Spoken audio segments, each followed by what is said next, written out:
Okay, Miss Jardine. I was very happy to be in your class today. And I was glad that I got to kind of see the beginning of class and how it all started. I really liked the way that your class started with you kind of going over the today with them, so that way it kind of centered what they were doing for the day. So I thought that was really good, and I can tell it's a routine that you normally do in the classroom because all the kids were paying very close attention and listening to that. So how did you feel about the first 5 minutes of class? I thought they were good. That class always throws me off because there's days that they come in and they don't say a word, and then there's days that they come in and they are all over the place. Yeah. So, and today was a little bit smaller of a class, so they were pretty quiet. So I thought overall, they came in and the question was not their normal warm-up question, where normally it's like a graph and that there is like a right or wrong answer, and then today it was more of a topic starter for the unit since it was our first day of the unit. Yeah, So. no, like I said, I did like the fact that there was a topic starter. And it kind of started with some pictures just to kind of get them hooked.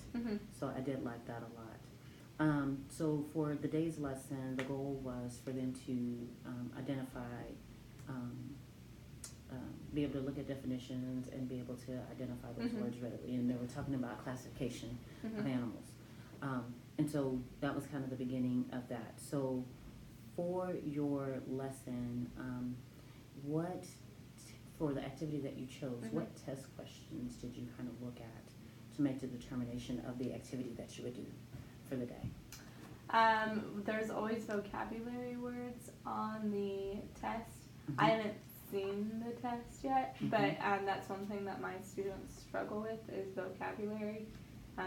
Their last test, one of their most missed questions was a vocab question. Was a vocab that they did not, because it didn't say the vocab word anywhere in the question or the answer. It was, I think my overall score on that was like a 23%. So just going through the vocab day one and getting them used to what they're going to be seeing was my goal behind that. And I'm still trying to find vocab ways to kind of make it stick with them. So then that would be my next question. So based on that information and knowing that you were going to kind of be going over some vocabulary terms with your students, the activity that you set up was everybody was going to be given a word and they would have to draw or create based on the definition that they found on Google, right? For a science definition that they found on Google. So my question is, what could we have initially done to make it where they are not just getting the answer for one word?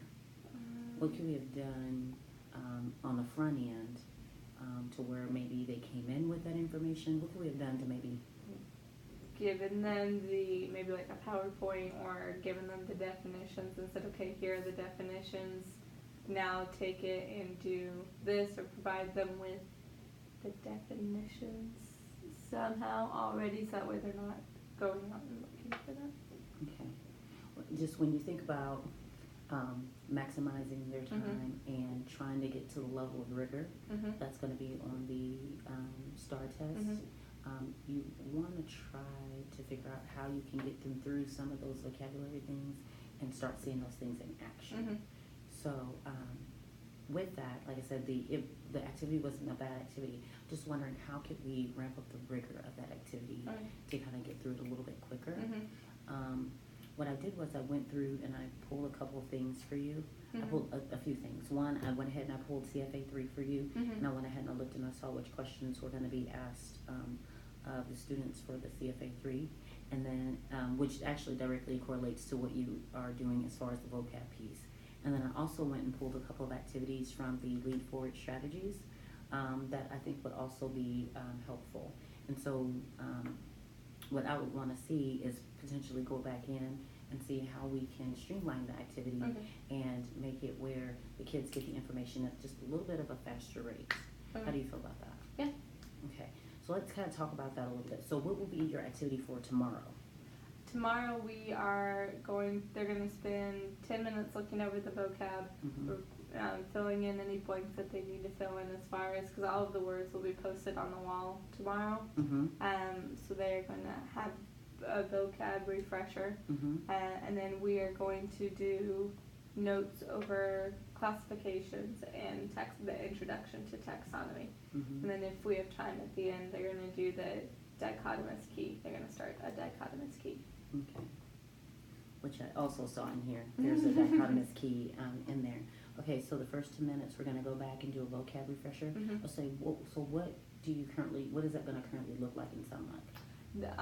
So they're going to have their papers that they got handed today, Mm-hmm. and a lot of them have already started filling out the vocab words, Mm-hmm. and the words are going to be they're going to be all across the back wall, Mm-hmm. and so they're going to go through and just finish filling out any missing blanks that they have, and then whenever they don't finish in the 10 to 15 minutes in class, they have to come for tutorials and come during FO or at some point and finish filling those in. And finish filling them in. Okay.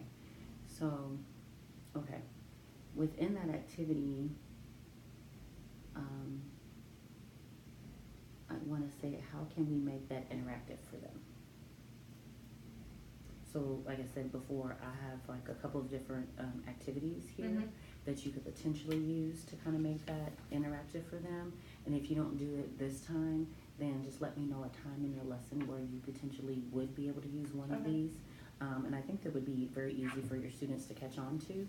And then if you look at these two and you decide, those aren't going to quite work for my kids, then there is a whole instructional playlist here. Okay. And all you'd have to do is go to the website down here and lead forward, and you can find any number of things. But these two specifically spoke to vocabulary. Are these like introduction to vocab Mhm, or mhm, okay? mhm. That's what my kids are struggling just with vocab in general, Mhm. and so I've tried a million different ways. I think I've done a new type of introduction to vocab every unit. Mm-hmm, So just trying to figure out what works best for them. Mm-hmm, mm-hmm. Last time I did a CrossFit. Yes, okay. So I would say definitely try a couple of the activities that I have here. Okay. And I think one of these may be the thing to kind of help. These are more like practice activities, so they Mhm. can kind of rehearse.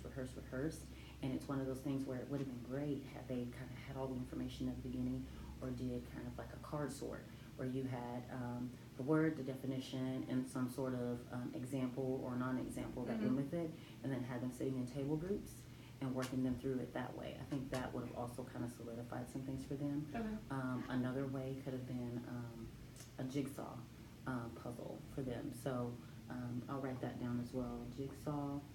It's something called Jigsaw Cell. I think it's actually on here as well. And it is. It's right here. Jigsaw Cell potentially would work. And then you have the two-step one and the vocabulary pyramid. Mm-hmm. Any of those three will kind of help, I think, to help solidify some Okay. things for them. That requires a little bit of work on the front end, but I think it would be great. Or that could have been an activity that your students did. Okay, this table group, y'all have these four, this table group, you have these four, and then come up with, and then they could have done a card sort from that. Does that make sense? Yeah. Okay, so our next steps are going to be,